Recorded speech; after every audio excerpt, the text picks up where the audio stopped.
Saya sekarang bukan Menko Polhukam. Saya sekarang bukan Menko Polhukam, jadi saya tidak berwenang untuk bicara itu. Berarti sama sekali tidak pernah mendengar inisialnya atau bukan?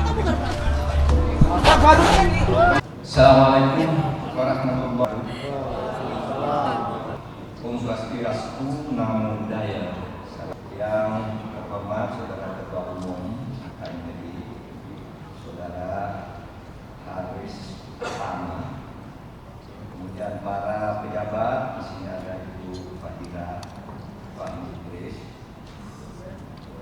anggota DPD yang existing dan akan lanjut karena terpilih lagi, selamat Mbak Fadila. Kemudian para gubernur yang ini ada Pak Jenderal Paliwang dari Sumatera Utara, jadi ada Pak Haruna Junaidi juga, ada negara lain itu sudah pamit, para bupati, wali kota yang hadir, para pimpinan DPD KMPD Indonesia, sahabat kita, Saudara Rizal Abdul Hamid selaku Ketua Majelis Ulama Malaysia (SDM), dan ada juga Kamispora DKI. Saudara sekalian, saya singkat saja. Pertama, mari kita bersyukur dan mengucapkan selamat kepada kita semua, karena pada hari ini kita merayakan hari ulang tahun ke-51 KMPD, Komite Nasional Pemuda Indonesia. Saudara, ulang tahun itu biasanya adalah untuk melakukan refleksi atau kontemplasi diri bagi yang sedang berulang tahun. Mengapa dia lahir? Untuk apa dia lahir? Mau kemana dan juga sudah sampai di mana, serta bagaimana tujuan-tujuan itu akan terus diraih. Oleh sebab itu saya akan memberi beberapa catatan kecil. Pertama, harus ingat bahwa Indonesia ini adalah satu-satunya negara di dunia yang merdeka karena mengusir penjajah. Satu-satunya. Saudara akan bicara negara lain? Tidak. India misalnya. Itu karena Inggris memberikannya. Australia karena mengusir penduduk aslinya. Amerika karena orang kulit putih mengusir penduduk aslinya. Ada yang bilang Vietnam, Pak. Vietnam itu menang perang sesudah berusaha dijajah. Tetapi Indonesia ini adalah negara yang dijajah kemudian bersatu mengusir penjajahnya. Jadi kalau kita kembali ke sini kan kisahnya gini.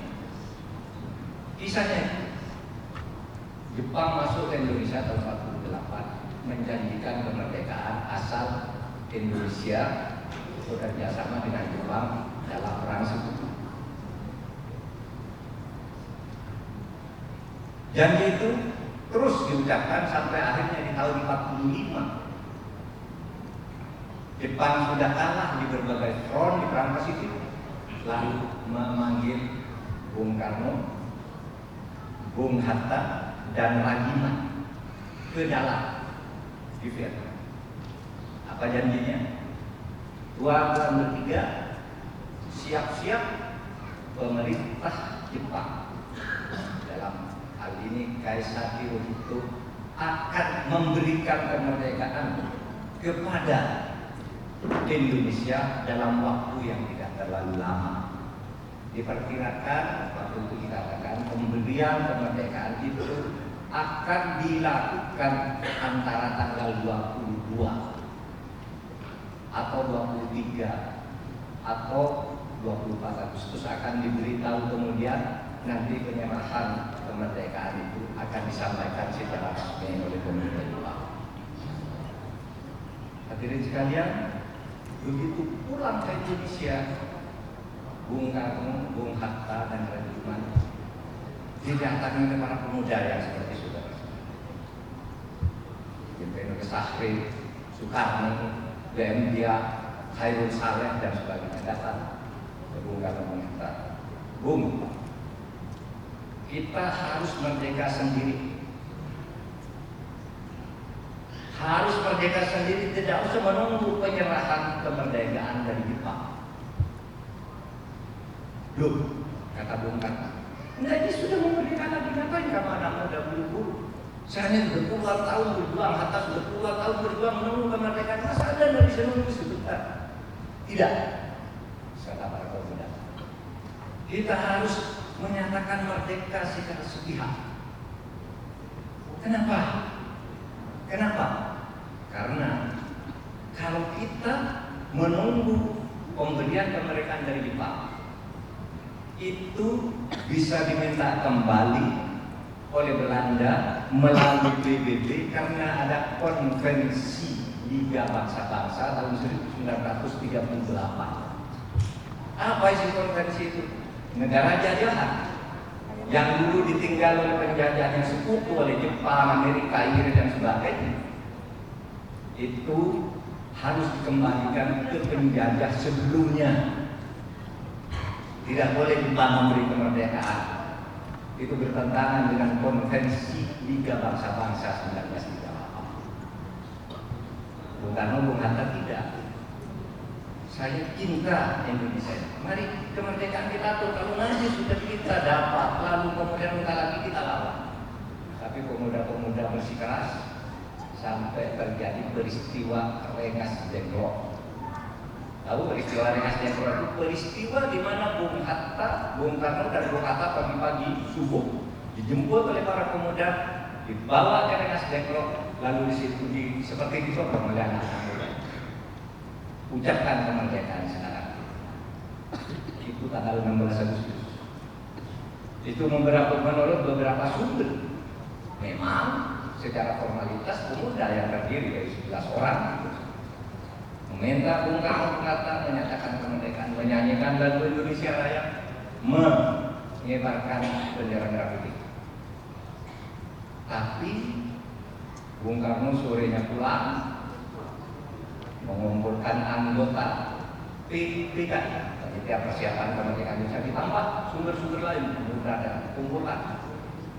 Lalu bercerita bahwa benar anak-anak muda ini kita harus merdeka duluan sebelum diserahkan oleh Jepang. Itulah sebabnya tanggal 17 Agustus itu besoknya diadakan pengulangan dari apa yang terjadi di Rengas Dengklok. Karena yang di Rengas Dengklok itu diucapkan tidak ada wartawannya, tidak ada radionya, tapi gedungnya sekarang masih ada. Gedung Rengas Dengklok di mana Bung Hatta dan Bung Karno dan Bung Hatta diamankan di situ oleh anak-anak muda. Nah, tapi itu menginspirasi kita merdeka lebih cepat. Yang tidak merdeka tanggal 17 Agustus. Apa itu? Pemuda. Dan saudara, yang paling penting dari sini apa? Pemuda itu merupakan perwakilan dari berbagai daerah dan berbagai agama. Itulah yang diminta ke saya itu bicara tentang kebinekaan. Jadi sejak awal kebersatuan kita itu karena kita sadar di dalam kebinekaan kita harus bersatu baru bisa merdeka.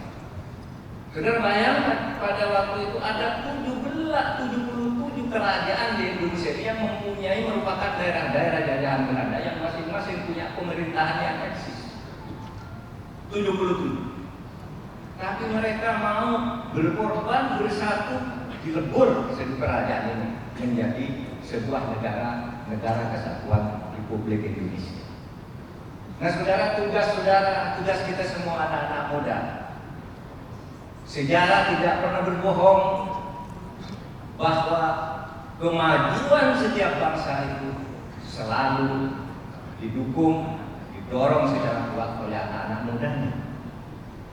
Maka disinilah perlunya KNPI mengambil pelajaran dari sejarah.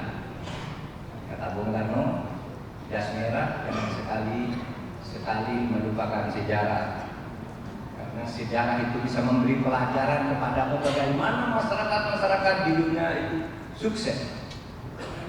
Oh, bagi yang beragama Islam itu di Al-Quran disebutkan, ya ayyuhalladzina amanu taqullaha wa tanzur nafsun ma qaddamat.